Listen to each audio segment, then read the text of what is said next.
गोंय पर्यटन खात्यान शुक्रारा मांडवी रिवेरिया सील केले. हाचे लिस्ट सोंपलां म्हणटकर पर्यटन खात्यान हे ताब्यांत घेतला म्हण संबंधीत अधिकाऱ्यान म्हायती दिल्या. RDXGOA bureau report. Department of Tourism. So last year you are saying? Last year, 2021. From that, why people are not there? We had taken.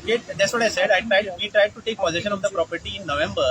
They had challenged it that head of department can't issue such an order for taking possession, and it has to be done by deputy collector and estate officer. Okay, under the Goa Public Premises Act 1988. So that's why we moved it to deputy collector's office, and proceedings were going on. And deputy collector passed an order on 11th of August. They had asked for 15 days time to remove all the equipments and other appetances from the property, but they have not done it. But anyway, we have to seal it, so we are sealing it. आता what happens to the parking space also? Parking space. The parking space also belongs to Department of Tourism. They have illegally given it to Deltin. We have already told Deltin they have already started removing the vehicles and bikes and other things from there. And they have assured us that they'll remove everything from by evening because their staff has parked the bikes, they are working on the casinos. So they have assured us that by 6 o'clock everything will be removed, and then we are going to seal that also.